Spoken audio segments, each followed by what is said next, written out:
Her true story from Louisiana. He called me a leech. I called the realtor and quietly sold the cabin he thought was his. Before we start, please take a moment to like and subscribe. Try to watch the videos as long as possible by watching more often. YouTube will promote these stories to a larger audience, grow your channel, and bring you more interesting things. Let's start now. You are a leech. He spat. A parasite. You have no idea how exhausting it is to carry you. You're lucky we even let you stay here. You eat and sleep. That's all you do. He shouted, voice rising with every word.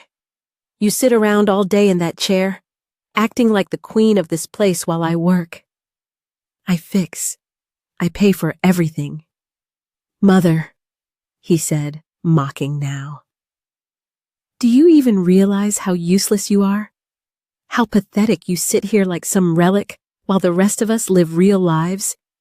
It's disgusting.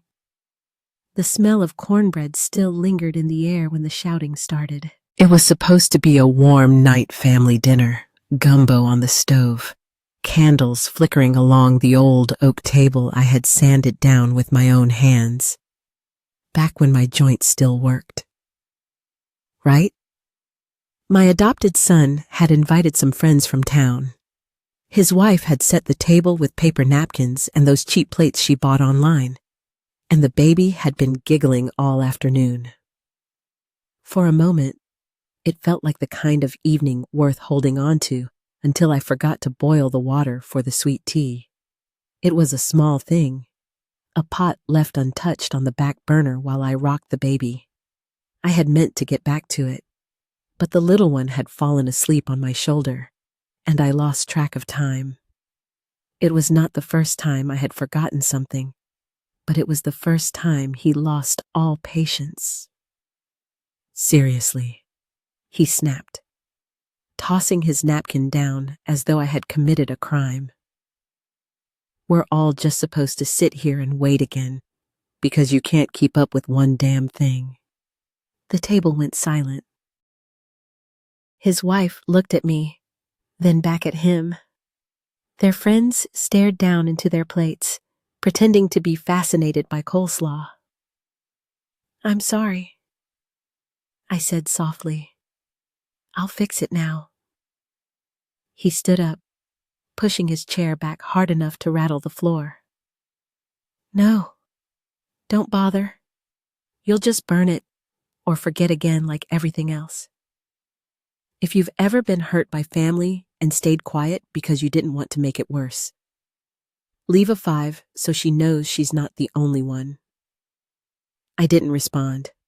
My hands were already trembling, not from fear, but from age, from arthritis, from all the things that don't come with a warning but settle in your bones like bad weather. You eat and sleep. That's all you do, he shouted, voice rising again. You sit around all day in that chair, acting like the queen of this place while I work. I fix. I pay for everything. That's not true, I said barely above a whisper. Oh, really? He threw his arms up. You think scrubbing a few dishes and telling stories from 50 years ago is the same as contributing? You think sitting in your chair like a piece of furniture while the rest of us hustle around you is help? I could feel the others watching, weighing whether to say something or stay quiet. They stayed quiet. I cook, I murmured, though I hated myself the second I said it. He laughed harsh and cold. You call what you do cooking. We redo everything after you touch it. My wife's the one who actually keeps this place running. She looked at him, then a flicker of embarrassment crossing her face, but she said nothing. You are a leech, he spat. A parasite. You have no idea how exhausting it is to carry you. You're lucky we even let you stay here. His words dropped like rocks in water, pulling the air out of the room. I looked down at my hands. They were weathered, knotted. Hands that had once built things, sewn quilts, held feverish children through long nights, dug gardens and lifted groceries and patched clothes. Hands that had held his the day I brought him home from the shelter. His little fingers gripping mine like they knew they had found safety. I looked back up at him and felt nothing. Not sorrow, not rage. Just a hollow kind of knowing. As if a final curtain had dropped and what was behind it was never mine to begin with. Mother, he said again, mocking now. Do you even realize how useless you are? How pathetic you sit here like some relic while the rest of us live real lives? It's disgusting. My mouth opened, but I did not speak. What was there to say? He believed every word he said. And maybe, just maybe, he always had. I looked at the food on the table. The gumbo I had stirred with a wooden spoon older than his marriage. The cornbread recipe passed down from my own grandmother. Baked in the cast iron skillet I never let anyone wash but me. The napkins folded just so, like I used to do on Sunday mornings when I taught manners to children who had none at home. He thought I was useless. That I did not. That I was nothing. Are you done? I asked softly. He blinked, caught off guard. I just want to know if you're done shouting in front of your friends. Because the cornbread is going to get cold. He opened his mouth to say something else, then closed it again. Maybe it was the way I looked at him. Maybe it was the way I stopped shaking. I stood up slowly. My chair creaked. My knees ached. But I stood tall. I did not cry. I did not argue. I looked around the table at all the faces that refused to meet mine. Then I turned to him and said, "Thank you for your honesty." He rolled his eyes. But I meant it, because now I knew what he saw me as, knew what I had become in his eyes. And once you know that, you can stop pretending. I picked up my plate, walked it to the sink, rinsed it, dried it, put it away. Then I walked past him, past the table, past the room full of silence, and I went to bed. Not because I was tired, but because I had work to do in the morning. Real work, the kind that would change everything, and if you believe sacrifice should be respected, not dismissed. Comment 14 below. She's not like modern grandmas, she added. She doesn't help with money, doesn't drive just there. I don't want my baby growing up thinking that's normal. I didn't confront her. I didn't say a word the next day. I smiled, as usual, washed her tea mug, folded her laundry, moved my chair to the far side of the living room so she could have more space with the baby. My son no longer called me the glue. He came home later, ate in silence, answered my questions with nods when I asked how work was going. He said fine when I asked if he needed anything. He said, "We're good still." I told myself it was enough. This is the cost of closeness. I thought, this is the price of family love. Them serve them. Accept the quiet when the gratitude runs dry. Leave that for a while, until the day the quiet turned into something else, something sharper, something that would cut deeper than I ever expected. It started with a blanket, a soft yellow one. I had crocheted myself during long evenings by the fire. I used it to keep the baby warm during his naps on the porch. Where the breeze helped him sleep better one afternoon, I forgot to bring it back inside. The sun had dipped low before I noticed when I reached for it. My daughter-in-law was already there holding it between two fingers like it was garbage. "It's ruined," she said, frowning. "Smells like mildew and dust. You can't just leave things out like that." Not everything here is replaceable. I apologized quietly, folded the blanket anyway, and took it to my room, holding it close for a moment before placing it at the bottom of the linen drawer. The next morning, A new device sat humming in the hallway.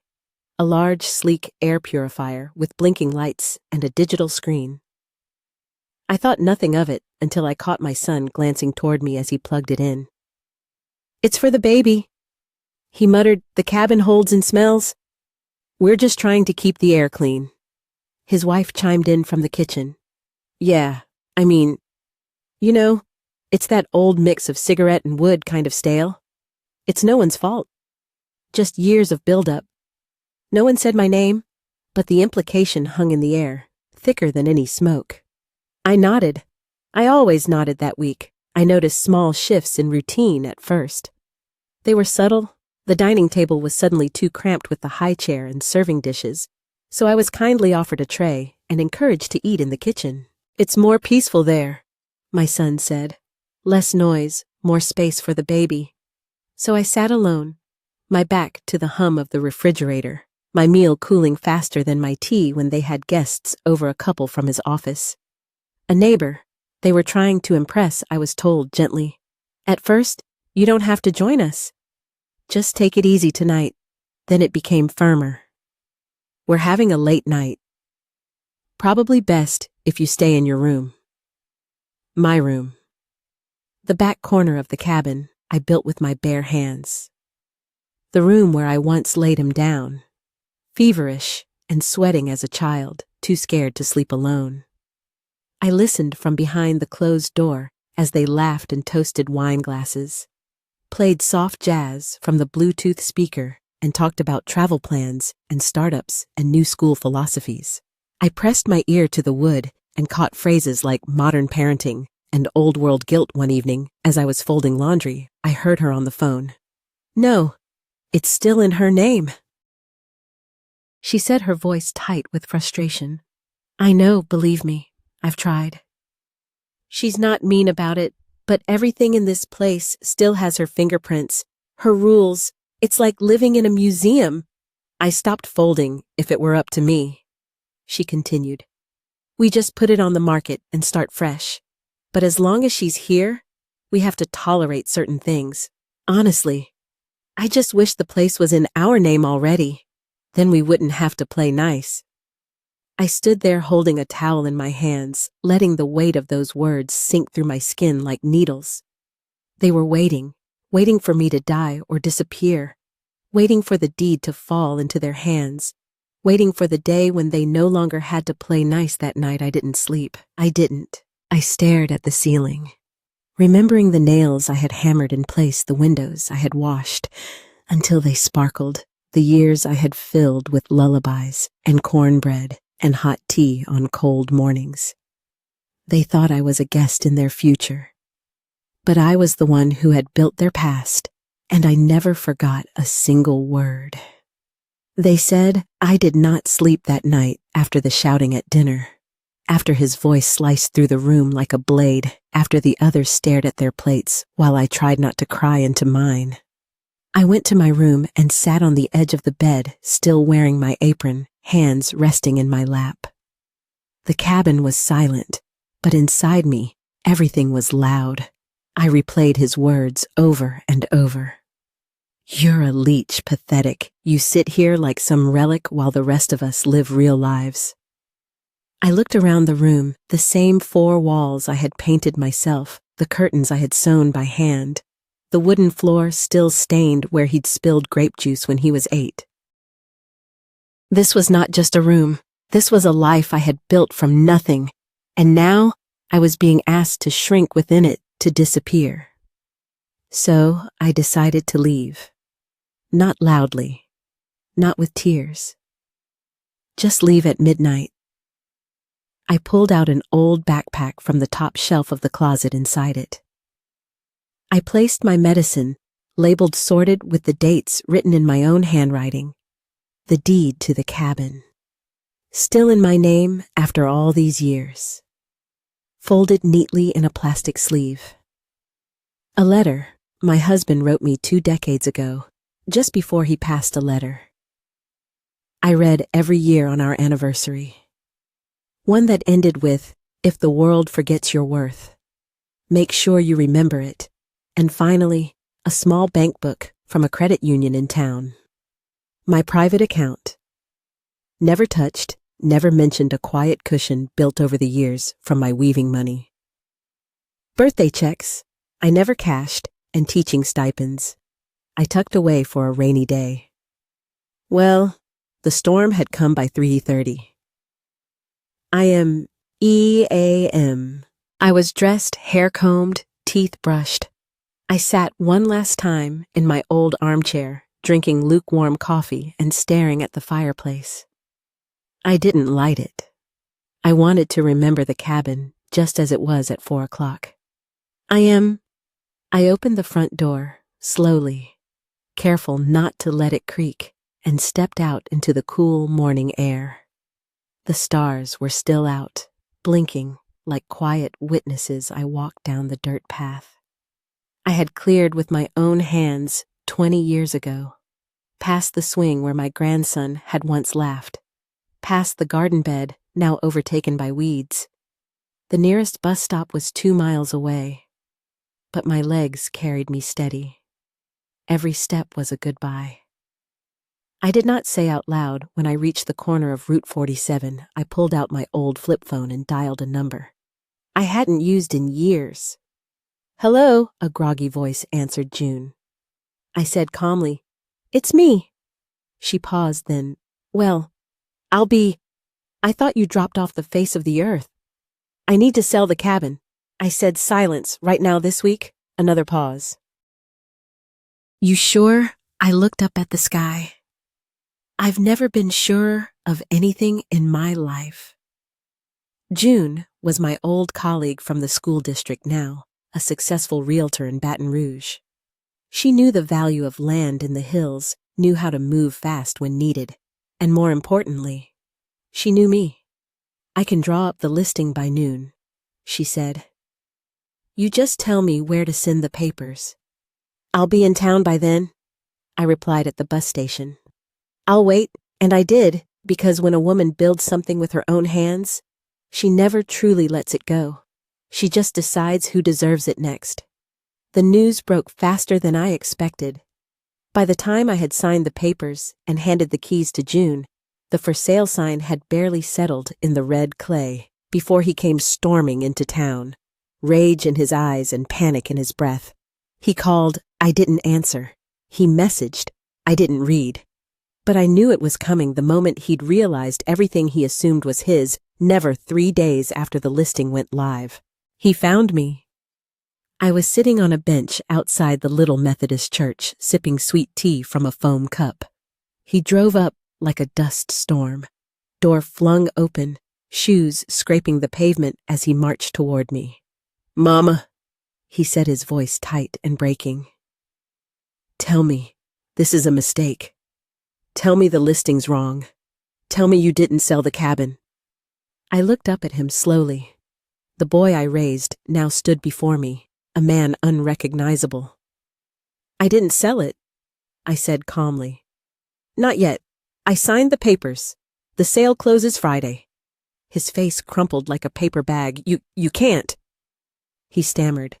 "That's our home. My home. The baby's crib is still in there. My whole life is in that cabin." I looked down at my tea, took a sip. He dropped to his knees right there on the sidewalk in front of a church we never went to in a town. He barely knew Mama. "Please," he whispered. "Please, you're my mother. You raised me. You loved me. You can't just throw me out like this. I'll do better. I'll take care of you. I swear, don't take the house. Don't sell it." I watched him cry. "Not for me, but for the roof."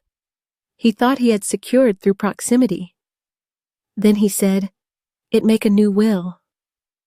Please just put it in my name. If you love me, just do that."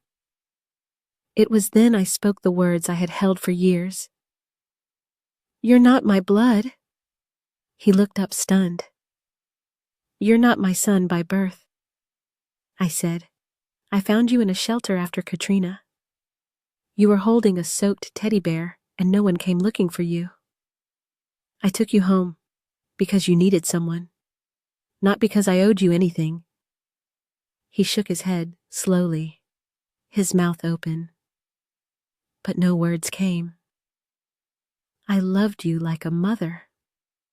I continued, and I don't regret that, not a day. But love doesn't mean debt, and it doesn't mean silence.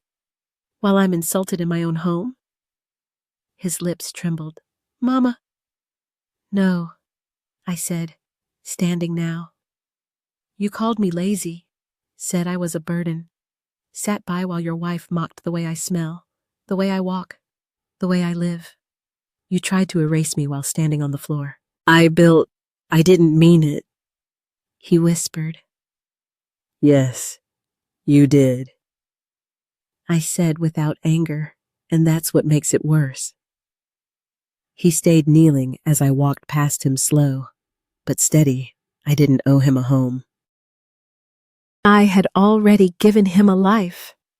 He cried right there on the sidewalk, as if the pavement might swallow his shame. But no one came to rescue him, not even the God whose house we stood in front of. After I walked away, I heard from June that he tried to contact the buyer, begged for a second chance, claimed there had been a misunderstanding and that the property belonged to his family. She showed him the deed, the name etched in black ink that had never changed in over 20 years. No amendments, no co-signers, no surprises, just the truth. He had ignored for so long, finally staring him in the face. He went home to what was still for a few more days, the cabin his wife. Exploded when he told her, accused him of being a fool, of not locking things down years ago. She ranted about promises, about sacrifices, about how she never would have moved there if she knew it was temporary. They may lie to themselves, June told me, made a whole life on land that wasn't theirs. Meanwhile, I was already settling into my new apartment, a modest one-bedroom unit above a florist's shop. Just 3 blocks from the town library, the window overlooked a little garden where butterflies came every morning. The furniture was second-hand, the kettle a little dented, but the piece that was brand new, no doors slammed here. No one muttered under their breath when I forgot something. No one rolled their eyes when my joints creaked, or when I asked to hear a story twice here. I could just be a person, not a burden, a week after the sale closed. He received an envelope by mail, official, unfeeling, notarized notice to vacate within 30 days. He called that night 4 times. I watched the phone light up on my bedside table and let it ring. He sent texts. Please, Mama, pick up. Please, we're scared. Where are we supposed to go? I'll do better. I'll change. I swear.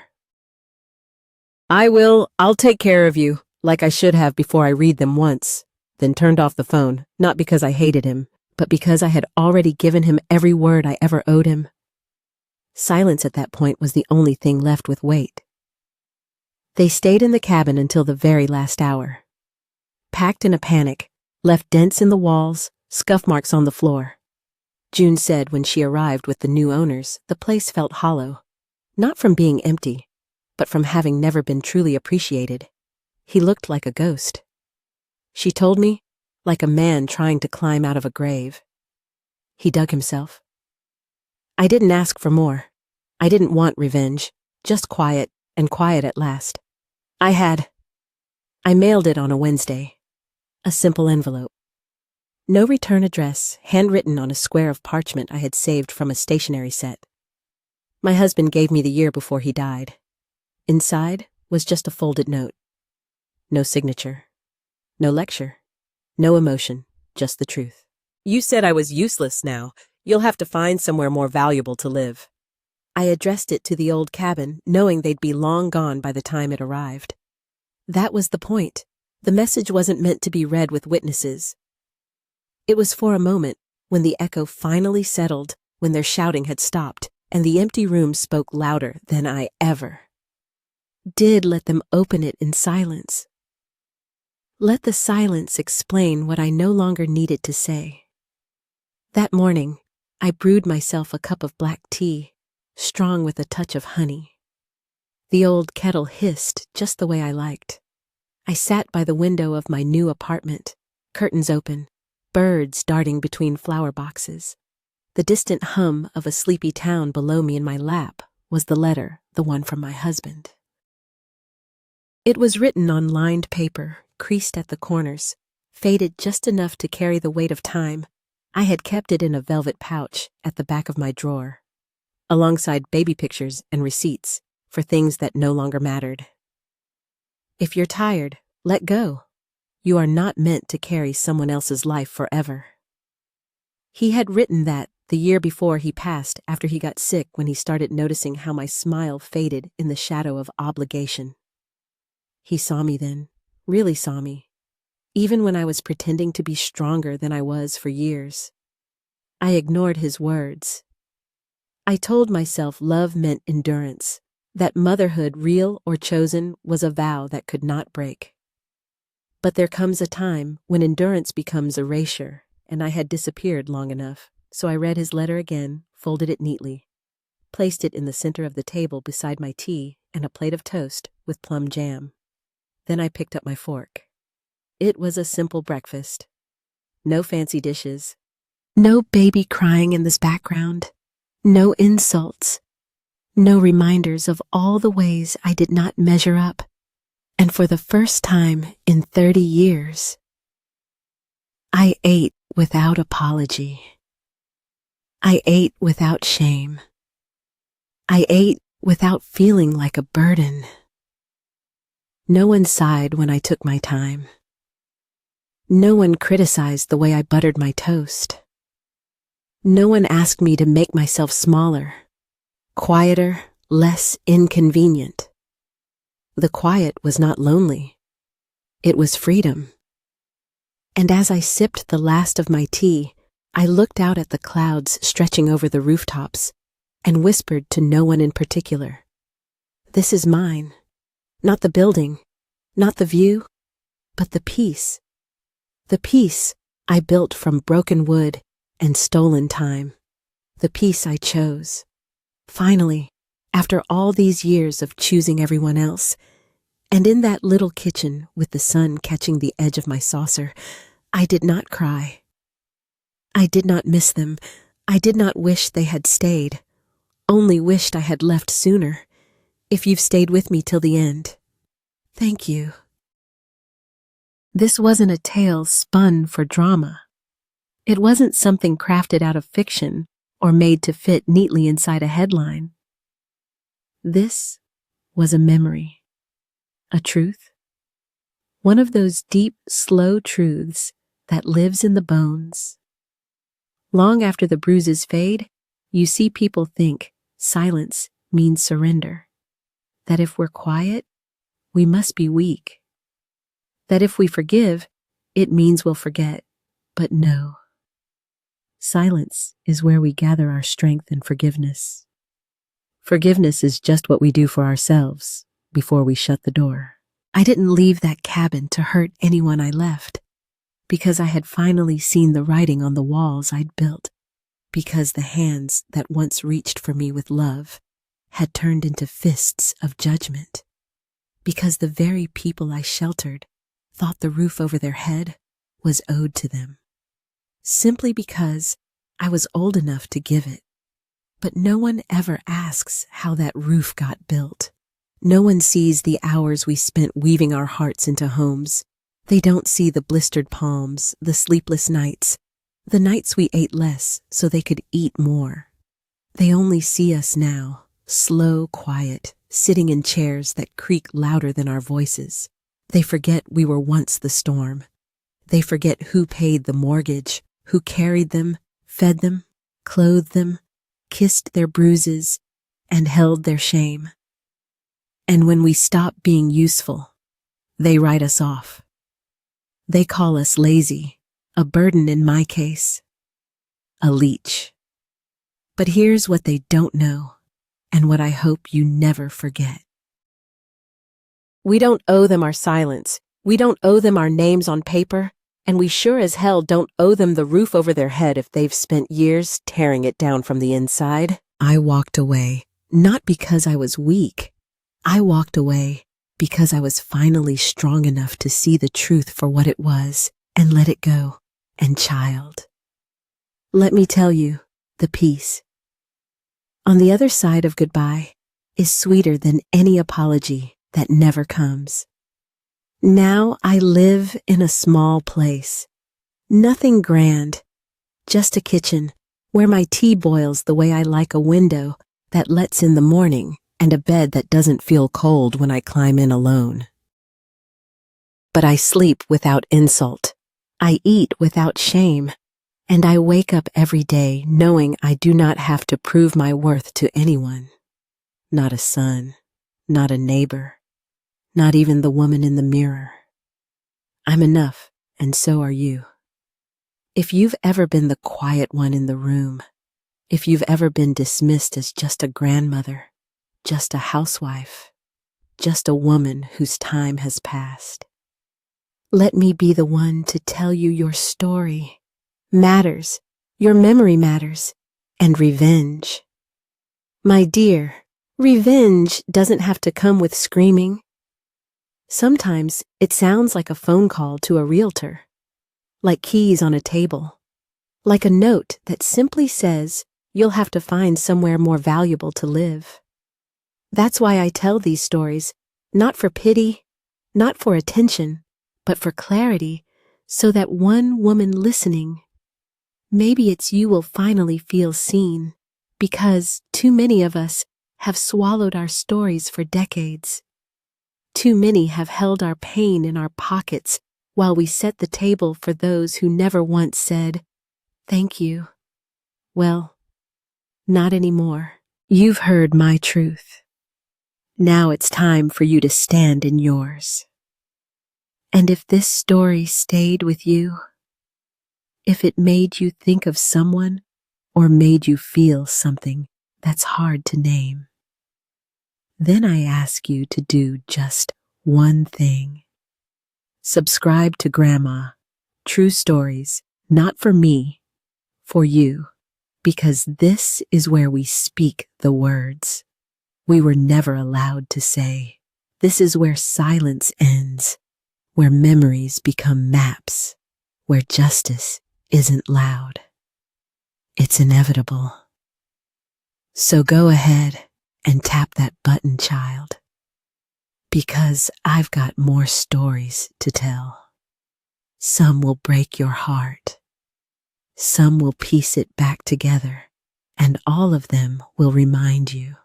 A grandma may sit quiet in the corner, but when she finally speaks, the world listens. Until next time, sugar, be good to yourself, and never mistake kindness for weakness.